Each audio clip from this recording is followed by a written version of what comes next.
Te damos la bienvenida al podcast Desde la Mesa. Este podcast es producido por la Mesa de Diálogo Martin Luther King Jr., única organización ecuménica en Puerto Rico dedicada a promover el legado del reverendo Martin Luther King Jr. Ahora te invitamos a formar parte del siguiente diálogo. Le damos la bienvenida a un nuevo episodio del podcast Desde la Mesa. Este podcast es un proyecto de la Mesa de Diálogo Martin Luther King Jr., que es la única organización ecuménica en Puerto Rico dedicada al legado del reverendo Dr. Martin Luther King. En esta ocasión nos acompaña el licenciado Juan Dalmau, candidato a la gobernación por el Partido Independentista de Puerto Rico. En la moderación también nos acompaña el profesor Samuel Figueroa Cifre, miembro de la Mesa de Diálogo, y está su servidora, la agrónomo Kelmadis Pérez Rivera, la actual secretaria de la Mesa de Diálogo. Samuel. Saludos, licenciado. Un placer tenerlo con nosotros en este podcast. En este podcast queremos hablar principalmente sobre cuestiones religiosas, pero también queremos conocerlo un poquito a usted, sobre todo por qué usted quiso o quiere ser gobernador de Puerto Rico y cuál es su visión sobre lo que significa vivir en una sociedad democrática hoy en Puerto Rico. Así que, para comenzar, ¿cómo llegó a la política y por qué quiere ser gobernador de Puerto Rico en este momento? Bueno, primeramente, gracias por la invitación. La verdad es que va a ser una excelente conversación. Me siento como en un oasis, porque, ¿verdad? Esto es como un diálogo, ¿verdad? Sí. Así que muchas gracias. Y además, el hecho de que se da en el contexto de la Mesa de Diálogo Martin Luther King, tengo que hacer una admisión. Y los líderes afroamericanos, particularmente en el tema de Martin Luther King, han tenido en mi crecimiento una influencia muy grande. Y en una nota que no es típica, el discurso favorito mío de Martin Luther King no es el de yo tengo un sueño. El mío es el de yo he estado en el tope de la montaña. Sí. Porque había un elemento de predeterminación de que el sacrificio tiene su propio valor. Y aunque yo no llegue, doy esa batalla con la certeza de que hay quien va a llegar a la tierra prometida. Y eso es algo que ha influido en mí, que creo que permite contestar su pregunta. La idea de yo involucrarme en los temas sociales y políticos viene de una raíz muy familiar. Mi familia, papi era un pequeño comerciante en Caguas, mami una empleada pública farmacéutica en el Hospital Regional en Caguas. Y ellos tenían unos elementos de, más allá de la política partidista, de solidaridad, de empatía, de cómo ayudar al prójimo. Y eso son cosas que uno aprende de joven. Cuando ya uno va creciendo, va buscando qué avenidas puedes encontrar para lograr esas cosas. Y en el tema, una vez entró a la Universidad de Puerto Rico, pues entonces me empiezo a involucrar en los temas del movimiento estudiantil, lo que siempre ha sido la amenaza, el aumento del costo de los créditos, menos acceso a la educación. Eso entonces me lleva más al activismo político.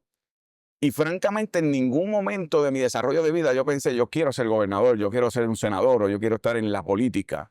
Eso fue algo que se fue construyendo de acuerdo a esos principios iniciales de cómo yo puedo ayudar a que la gente respire mejor, tenga una menor carga en los hombros y esos principios de solidaridad, de empatía hacia el prójimo. Y la verdad es que eso me llevó a asumir responsabilidades que pues uno a veces mira hacia atrás y dice, caramba, me ha tocado vivir un momento en la historia política de Puerto Rico que yo a veces me pienso inmerecedor de ese tipo de apoyo, porque sé que ha habido tanta gente tan valiosa con muchas más aportaciones, pero así se construyen los procesos y yo lo asumo con humildad y con mucha responsabilidad. Magnífico. Muchas gracias. Otro ángulo de ese mismo proceso que queremos mirar es al asunto de qué significa hoy vivir en una sociedad democrática, con un estilo de vida democrática, en una sociedad que todavía adolece, a pesar de muchos esfuerzos, ¿verdad?, de profundas deficiencias democráticas. Así es. Todavía hoy tenemos que enfrentar discursos, narrativas que parecen que nacieron o que reproducen el mundo de la Guerra Fría todavía, o narrativas que buscan poner limitación a los procesos democráticos, a los procesos electorales. ¿Qué significa para usted vivir en una sociedad democrática ahora? Bueno, mira, democracia viene del griego demoskratia, que es la idea de la autoridad del pueblo. Y hoy día tenemos que definir ese pueblo en su más amplia diversidad, que tiene que ver con asuntos políticos, por ejemplo, lo que tiene que ver con un país que es un territorio no incorporado de otro país, ha sido una posesión por propósitos geopolíticos, militares y económicos, y que ha impedido que Puerto Rico pueda ejercer su plena autoridad para, ¿verdad?, enfatizar lo que son nuestras necesidades como pueblo.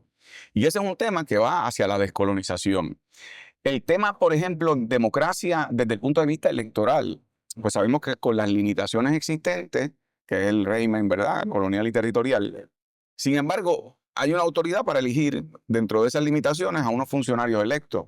Desafortunadamente, en Puerto Rico se ve de forma muy limitada. Para mí la democracia debe ejercerse todo el tiempo, ocupar todos los espacios, exigir cuentas a quienes ocupan esas posiciones, que si bien en un momento, un día cada 4 años, reciben el favor del pueblo, no es un cheque en blanco y deben estar sujetos a fiscalización, deben estar sujetos a dar, ¿verdad?, explicaciones. Y yo creo que en eso hay que darle más herramientas al país, como por ejemplo los referéndums revocatorios, en donde aun cuando una persona fue electa, si le falló al país, que igualmente con el voto democrático de esa población se pueda sacar a esa persona del puesto que ocupa. Y es un ejercicio democrático. En términos sociales, económicos, también hay unos problemas enormes de democracia, porque en esa diversidad nuestra hemos notado que prevalece una narrativa de exclusión al que es distinto, de exclusión al que es más pobre, de minimizar los accesos de servicios esenciales a adultos mayores que viven hoy día en soledad y que requieren para esa calidad de vida poder tener las atenciones de parte del Estado. A veces son personas que sus familias se fueron de Puerto Rico precisamente por la pobreza, falta de oportunidades.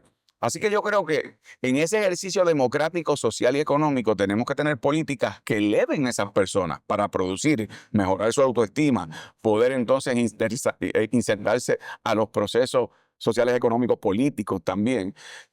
Así que yo lo veo de una forma diversa, pero siempre con, ¿verdad?, con el concepto de que en la medida en que más autoridad tenga la población, mayor es el ejercicio de esa soberanía en términos de lo que es su deseo de tener una mejor calidad de vida y un progreso como sociedad.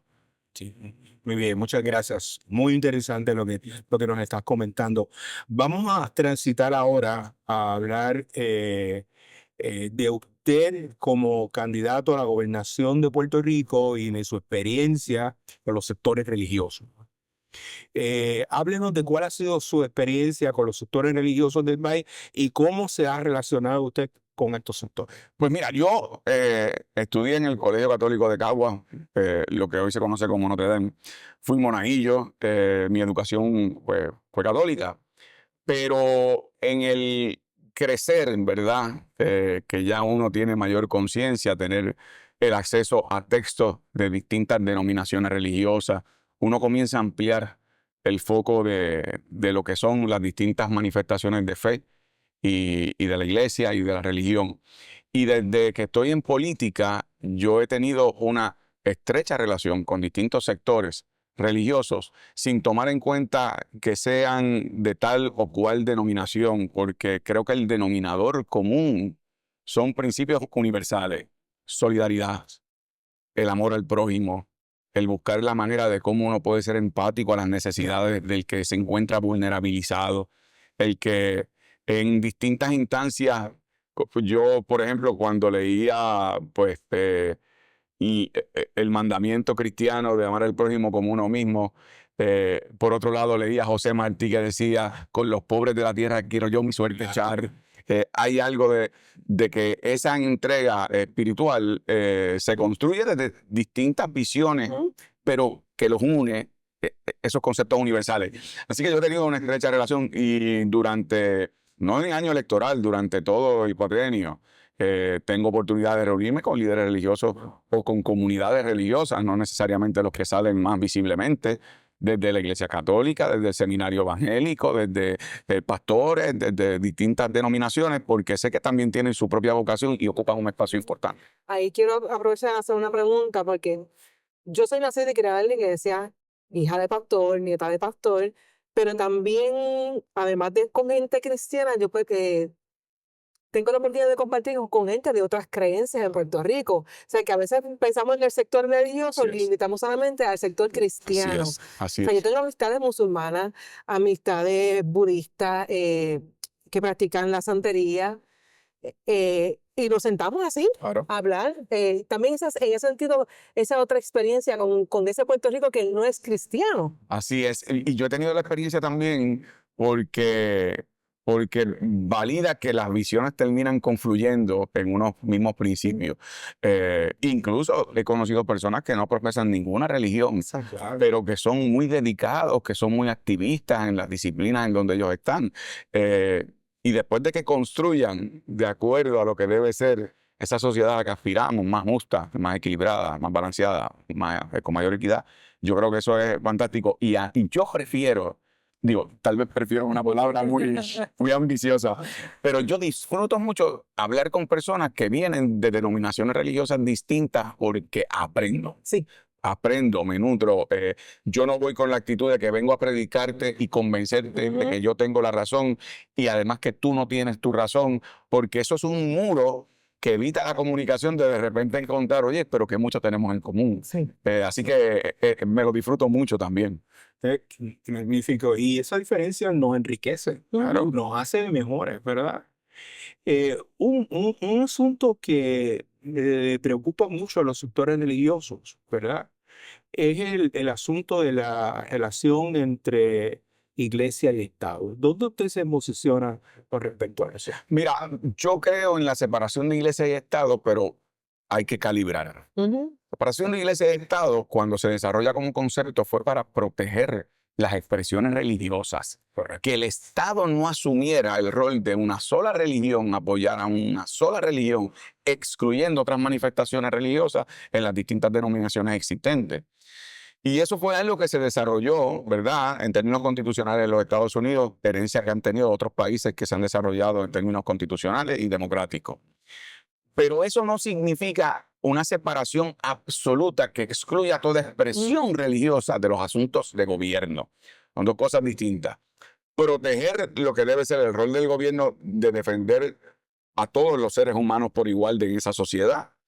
Y lo que es proteger la propia identidad de cada denominación religiosa de acuerdo a su perspectiva, sin preferencias o exclusión una sobre otra o uno bajo otra. Y por eso es que yo creo que aquí lo que se ha confundido es un poco el que en algunos sectores piensan que el Estado debe ser como una especie de Estado teocrático, en donde el Estado asume ser iglesia. Ujú. Sí. Y eso tiene unos efectos de persecución contra otras denominaciones, lo hemos visto en otros lugares del mundo. Aquí lo que queremos es que haya la mayor apertura con el respeto mutuo, pero no significa la exclusión de la iglesia de los asuntos de gobierno, los asuntos sociales, los asuntos económicos. Yo soy de los que creen que la iglesia es un complemento fundamental de la acción de la gobernanza en Puerto Rico. Pues pienso en el mundo entero, pero trayéndolo a Puerto Rico. ¿Por qué? Porque la iglesia llega en términos sociales a sectores donde el Estado no ha sido capaz de llegar de manera efectiva. Y vemos, pienso yo, mi experiencia durante el huracán María, pero si no llega a ser porque nos ayudamos nosotros mismos y en ese rol la iglesia jugó un papel fundamental, conociendo quiénes en sus comunidades tenían la necesidad, la precariedad, cómo ayudarse mutuamente entre las congregaciones. No fue el gobierno, no fue el gobierno federal ni estatal. Fueron esas organizaciones de base y en eso la iglesia juega un rol fundamental y yo creo que en eso tienen que ser parte de un proyecto de país. Magnífico. Vamos a movernos ahora hacia otro tipo de preguntas. Hay algo sobre lo de iglesia y Estado que a lo mejor tenemos que volver luego, ¿Cómo no? pero por lo pronto, para movernos en una nueva dirección, ¿verdad? Nos interesa hablar de asuntos que tienen que ver con la familia y con el matrimonio, que son, como se puede imaginar, asuntos que nos conciernen a todos, Claro. ¿verdad? De una forma o de otra. ¿Cómo entiende usted este asunto de la familia y el matrimonio y el abordaje de el gobierno a la relación con la familia y las estructuras matrimoniales, etcétera? Pues mira, yo pienso la familia es la unidad principal, ¿verdad?, del desarrollo del ser humano. Familia, comunidad, lo que tiene que ver con el país. y todo fundamentado en unos principios de los que creemos en Dios y los que puedan creer en otras denominaciones, pero ¿verdad? Unos principios elementales. En cuanto a la familia en Puerto Rico, yo creo que cada denominación en términos de iglesia, en términos religiosos, debe tener su propia estructura de fe y el Estado debe respetar eso. El Estado, por otro lado, tiene también la responsabilidad de reconocer unos principios de derechos humanos, de dignidad humana, en lo que es la diversidad nuestra en términos sociales, para reconocer los mismos derechos. ¿Por qué hago esa distinción? Porque en términos de fe, por ejemplo, el matrimonio tiene una connotación de acuerdo a cada iglesia y cada fe. Ujú. Y el Estado no debe intervenir en esa determinación de la iglesia. Para efectos del gobierno, es un contrato civil. Ujú. Y por lo tanto, esa contratación civil se le reconocen los derechos a las personas con igualdad de dignidad humana. Y por lo tanto, no debe haber criterios de exclusión de acuerdo a cómo se compone ese matrimonio, siempre y cuando no vaya en contra de la salud, la vida, ¿verdad? De relaciones de esclavitud o cosas así. Y por lo tanto, yo hago esa distinción cuando el Estado reconoce que puede haber matrimonios dentro del contexto civil de personas, por ejemplo, del mismo sexo. Esos son aspectos del Estado, reconociendo esa igualdad de criterio frente a la ley. Eso no significa que el Estado obligue a una iglesia a que tú tienes que hacerlo, porque eso es una expresión religiosa de cada iglesia. Y yo creo que en eso hay que hacer ese balance y ese equilibrio, lo que son los derechos civiles humanos que el Estado tiene que, ¿verdad? Proteger y ampliar, y lo que tiene que ver con el tema de la expresión de fe y cada iglesia tomar su determinación con respecto a esa fe. En términos de familia, yo creo que tenemos que, en el caso de la gobernanza, ampliar la identidad de familia. ¿Por qué digo eso? Porque nuestra realidad social nos obliga. Ujú. Ejemplo, ustedes saben que hoy día hay abuelos criando nietos. Eso es así. Y eso es una familia. Ujú. Hay tíos criando sobrinos. Hay adolescentes criando niños. O sea que hay un concepto más amplio de lo que es la unidad familiar y deben tener las herramientas para que esa unidad familiar pueda fortalecerse en términos económicos, sociales, de acceso a educación, para poder elevarlos a un sitial de progreso y de calidad de vida. Pero debemos tener también en eso, en la gobernanza, una visión amplia de lo que ha ocurrido en Puerto Rico, porque es nuestra realidad económica social, no debe discriminarse. No, lo que pasa es que tú no eres el papá, tú eres el abuelo. Y por eso tú no puedes tener una autoridad, porque eres quien está criando a ese nieto para poder hacer unos trámites necesarios. Tal vez su papá está fuera de Puerto Rico o tal vez está en el sistema correccional del país. Son nuestras realidades sociales que si las desconocemos, entonces terminamos haciéndole daño a personas y seres humanos que ya están vulnerabilizados. Ujú. Exactamente. En esas, dándole un poco más de seguimiento y yendo a otros temas más directos en ese sentido sobre la familia, el matrimonio, reconociendo que en Puerto Rico, por ejemplo, la mayoría de las mujeres se están criando Así es, como mujeres jefas de familia. así es. Y esa mayoría también vive no en pobreza, baja los niveles de pobreza. Entonces, ¿cómo insertamos también ahí el asunto de la educación con perspectiva de género y de educación sexual? Así es. Para que esas condiciones también puedan mejorar para nosotras las mujeres en el país. Así es. Yo creo que obviamente la educación principal surge de la unidad familiar, pero eso no significa que desde el contexto de la educación pública o privada en Puerto Rico se vaya orientando a nuestros jóvenes, porque tenemos que reconocer una realidad del país. Aquí hay niños teniendo niños Ujú. y aquí hay Sí, sí. personas que no tienen una visión saludable de lo que puede ser o la sexualidad o las relaciones íntimas o las relaciones, ¿verdad? Emocionales con respecto a lo que puede ser o perspectiva de género o la defensa de la equidad de los derechos de la mujer. O sea que yo creo que hay que tener en eso, en la gobernanza, una amplitud con respecto a dar más herramientas. No es predicar conductas, Ujú. es poder educar sobre lo que es unas realidades que estamos viendo en Puerto Rico. Los jóvenes sin orientación, pues entonces, como usted señala, pues aquí tenemos muchas jefas de familia en donde tienen sobre su pesada carga no solamente la crianza de sus hijos o de sus hijas, pero entonces también tienen que si van a trabajar le quitan la ayuda social, o si quieren estudiar para prepararse y tener una vocación o un oficio, las penalizan, les quitan los niños porque no tienen un cuidado adecuado, que no tienen dinero para pagar ese cuidado. Yo creo que hay que darle más herramientas a las jefas de familia en cuidados del Estado, en colaboración con iglesias que pueden ayudar al cuidado de niños mientras sus madres trabajan o estudian. Es ampliar ese apoyo común que hablamos hace un rato, de que la iglesia no puede ser antagónica ni el gobierno antagónico a propósitos comunes. Podemos complementarnos. Y siguiendo un poquito ese tema de educación y también en relación a las mujeres, ¿dónde se ubica en relación a la salud reproductiva y también sobre el derecho al aborto? Ujú. Yo no creo en menoscabar derechos desde la perspectiva del Estado. Cada denominación religiosa va a tener, ¿verdad?, su prédica dentro de lo que es su respectiva denominación. Pero yo creo que el Estado tiene que garantizar derechos, y los derechos reproductivos es uno de esos derechos importantes a lo que es el ejercicio de la autodeterminación de la mujer sobre su cuerpo, con unos criterios médicos, con unas limitaciones.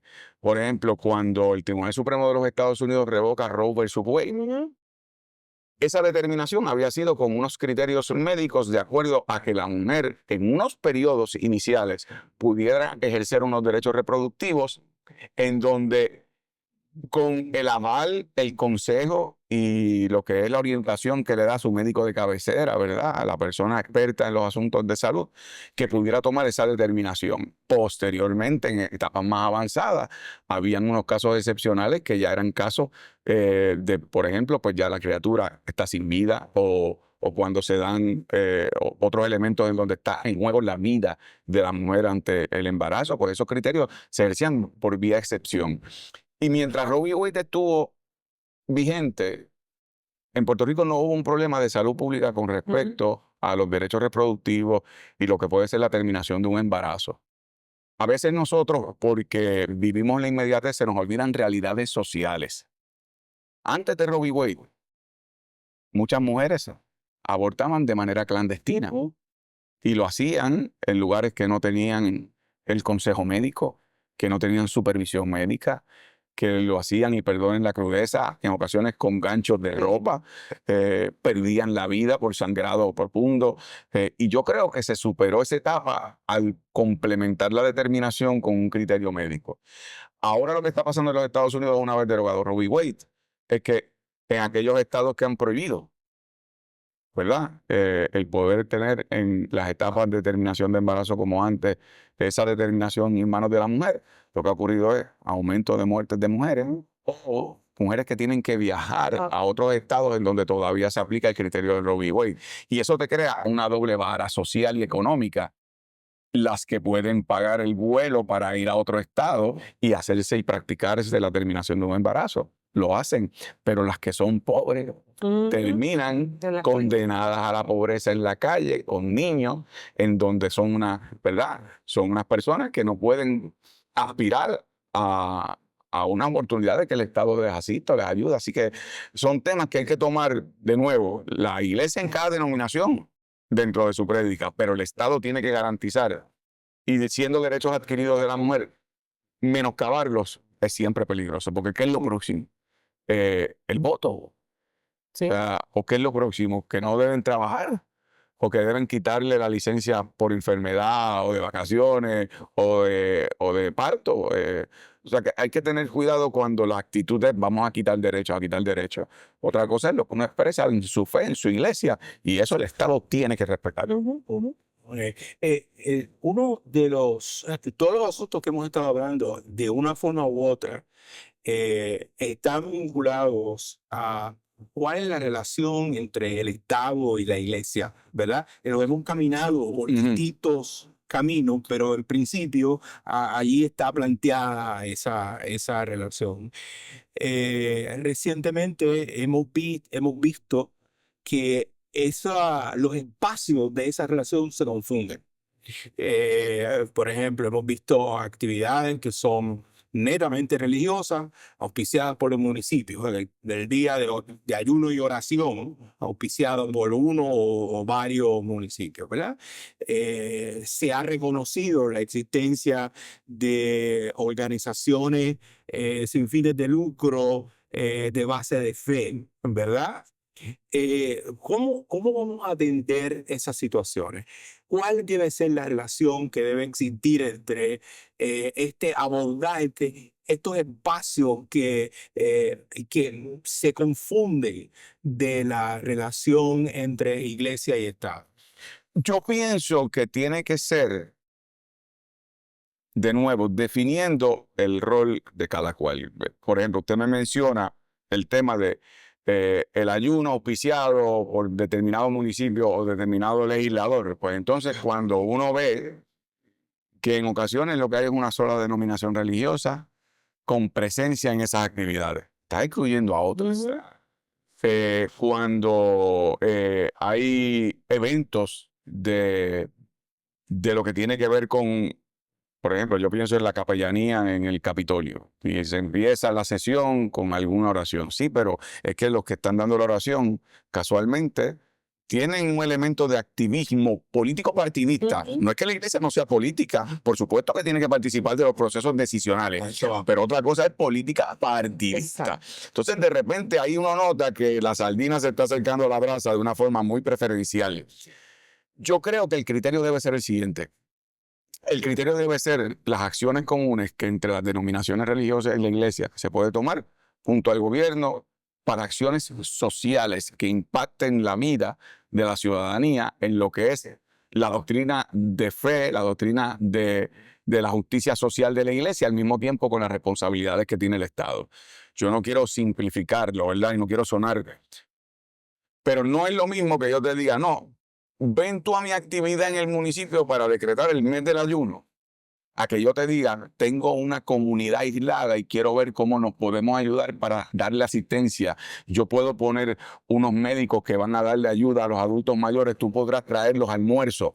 Eso es otra cosa, porque eso es parte de la doctrina social de la iglesia. No es, siempre recuerdo, la mano derecha no tiene que saber lo que hace la mano izquierda. Y esas glorificaciones de ayunos públicos y decretos, ¿verdad? Casi de ordenanzas municipales. Este es el mes del ayuno. Magnífico, pero... eso debe ser algo muy personal de fe el que lo hace, el que lo practica. Así que esa es la distinción que yo haría. No es que la iglesia no esté en asuntos de gobierno, es que debe ser de un complemento en su impacto social como parte de esa doctrina social de la iglesia y no como parte de lo que en ocasiones se utiliza como promoción de uno, estar rezando en público en las esquinas de las plazas para que me vean, no porque realmente estoy actuando conforme a ellos. Por eso es que está la enseñanza, fe sin obra está muerta. A veces se pregona mucho la fe, pero no hay nada de obra. Y esa relación con las organizaciones de base de fe, ¿cómo la manejaríamos? ¿Cómo usted ve? Bueno, yo lo extendería a mi respuesta anterior. Yo lo veo como una colaboración conjunta, porque de nuevo, el gobierno no llega a lugares donde esas organizaciones de base de fe llegan. Y digo más, precisamente por las malas administraciones de los gobiernos, incluso en muchas comunidades, hay un grado de frustración y de sospecha cuando se acerca al Estado, sospecha que esa comunidad no siente con su iglesia, con su pastor o con el cura. Y por lo tanto, por eso yo digo, es un complemento fundamental para ver cómo nos ayudamos a elevar esas comunidades y esos sectores. Y ¿verdad? Las comunidades de base de fe son fundamentales en esa función. Ya estamos para terminar la actividad de hoy, pero una última pregunta para quizás tratar de resumir lo que usted ha dicho. ¿Cuál debe ser entonces el papel de la iglesia en la sociedad? ¿Cómo la iglesia debe insertarse en los asuntos y en los debates públicos hoy? Yo creo que tienen que insertarse. Yo creo que una parte tiene que ver con ¿verdad? Lo que son los asuntos de la prédica, la fe, las cosas del espíritu, la relación con Dios. Otra cosa es con el gobierno, cómo podemos ya enfatizar en el impacto social de lo que es el rol de la iglesia. Y yo creo que eso es un equilibrio adecuado. El Estado no debe decirte a ti qué fue y cómo profesar esa fe y cómo predicar esa fe. Esa es tu fe y la de los que practican esa denominación religiosa. Y la iglesia no debe, alguna denominación, imponerle al Estado que esta es la única visión posible en términos religiosos. Pero lo que ambos tienen que hacer es buscar ese encuentro, ¿verdad? Ese punto de encuentro de cómo impactamos al prójimo, a la ciudadanía, a las comunidades, para ayudarlos, para elevarlos social, económicamente, en términos de asistencia. No todo el mundo puede pagar ayuda médica cuando tiene problemas emocionales, problemas personales, problemas familiares, pero ahí está la iglesia que puede darle una mano. O sea, hay unos impactos muy humanos que la iglesia puede colaborar y un complemento fundamental de la ejecución de los asuntos de gobierno, así lo veo. Pues licenciado, muchísimas gracias por este tiempo tan maravilloso que ha compartido con nosotros. Continuamos explorando todos estos asuntos que nos conciernen de muchas formas distintas. Muchas gracias. Le agradezco a ustedes y recordando los versos de Martí. Versos nos hablan de un Dios a donde van los difuntos, versos o nos condenan juntos o nos salvamos los dos. Esto es algo de pueblo. Muchas gracias también por acompañarnos en este episodio. Les invitamos a que lo compartan y también comenten en las redes y nos vemos en el próximo. Gracias por escuchar nuestro podcast Desde la Mesa. Esperamos que haya sido de bendición a tu vida. Por eso te invitamos a que lo compartas con otras personas y así te unas a las voces de un cristianismo ecuménico alternativo, de carácter profético, y a ser parte del impulso a las transformaciones sociales necesarias para crear una sociedad más justa y equitativa. Les esperamos en el próximo episodio.